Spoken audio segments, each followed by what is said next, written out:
I'm Carl Azus. Today on CNN Student News, pollution around the world, a mirage that may be a mirage, and a ghastly, ghostly drone. First up, an international trip by a Middle Eastern leader. Syrian President Bashar al-Assad traveled to Moscow this week. Officials believe it's the first time that al-Assad has left Syria since its civil war started in 2011.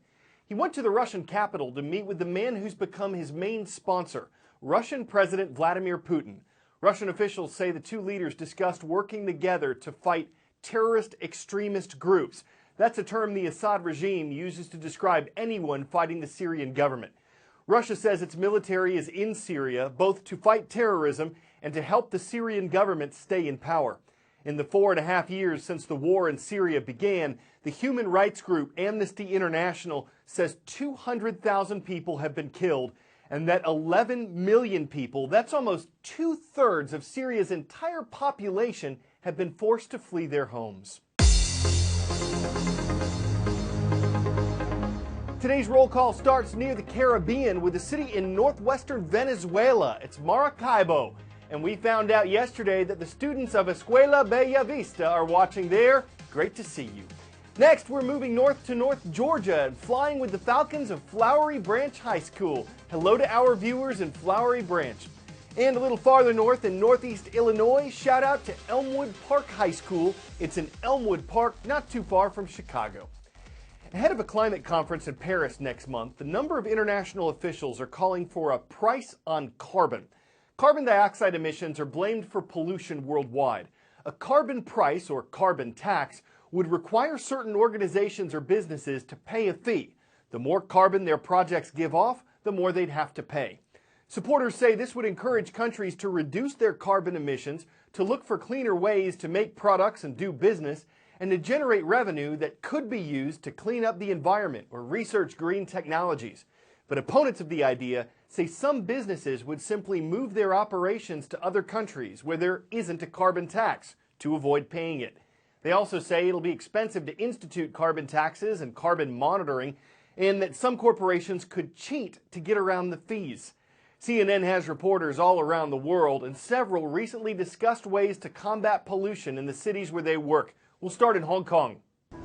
I'm Ivan Watson in Hong Kong, where some of the city's 7 million residents are choking on the air they breathe.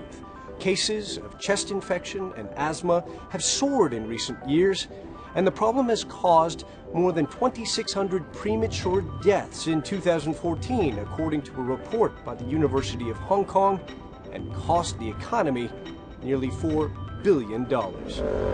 Think tank The Civic Exchange says 98% of the worst pollutants in the city's air come from commercial shipping and ferries. In July, Hong Kong introduced landmark new rules limiting the sulfur content of the diesel used by ships to 0.5%. And after a night full of that, a typical Delhi morning often looks like this.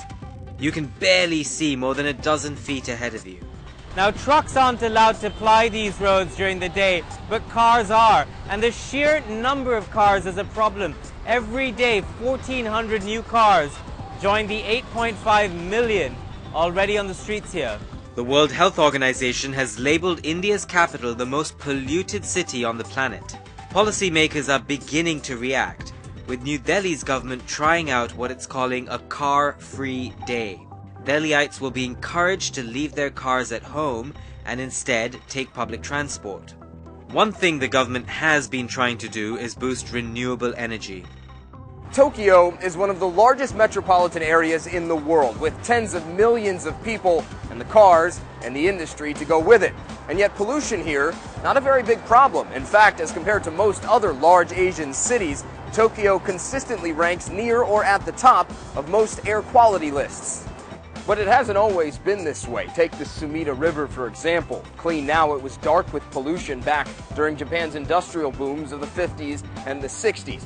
It took decades of environmental reforms before the problem was largely solved by the mid-1990s.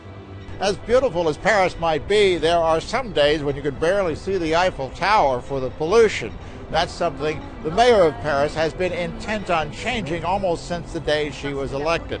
The city has taken a number of anti-pollution measures, including last July a ban on older diesel-powered trucks and buses from the streets of Paris, something that will be expanded over coming years to include newer models. But all of this does not just have to do with health concerns. The World Climate Change Conference begins here in late November, and a polluted Paris would not be the best image to present to the thousands of environmentalists who are expected to attend. I'm Diana Magnay in London. Now, London's Mayor Boris Johnson is making big changes to the city's streets in a bid to improve air quality. Starting off by cleaning up the bus fleet, he's brought 1,300 new hybrid buses to the city's streets, with hundreds more expected next year. And he's also mothballing 6,000 of the oldest, most polluting black cabs. He also wants this whole city by 2020 to be the world's first ultra-low emission zone, and that means that if your car doesn't match the right standards by then, you'll have to pay a fine when you drive through the centre of town. See if you can ID me. I come from a French term meaning to be reflected, but I'm actually caused when light rays are refracted or bent. I'm the illusion of an object like a lake in the distance, though it's not actually there at all. I'm a mirage, and I can be seen in the desert or at sea. Mirages and fata morganas are similar. They're both illusions. They're both related to the way light rays pass through layers of different temperatures, and they both fool us. Whether it's the oasis in the desert or a car appearing to float in the heat of the sun, these visual phenomena confuse the message between our eyes and our brain. This video surfaced out of China, and it looks like their city is floating in the clouds. Of course, we can't verify if the video is real or not, but we have seen things like this before. This is a type of superior mirage called a fata morgana, where air temperature near the surface is actually cooler than the air above. It can make objects appear like they are stacked on top of each other, or in this case, like a city floating in the clouds. The same phenomenon happens when you're driving in your car on a hot day and you see what appears to be water or something liquid on the road in the distance, or you've heard of people walking through the desert and they see water in the distance, and then once you get closer, it disappears. Light waves travel through the atmosphere from the sun straight to your eye, but they actually travel through the atmosphere at different speeds. A mirage occurs when the temperature on the ground is hotter than the air above. When light travels through the cooler air into that warmer air near the ground, the light is refracted or bent, and what your eye is seeing is not that U-shaped bend, but an illusion.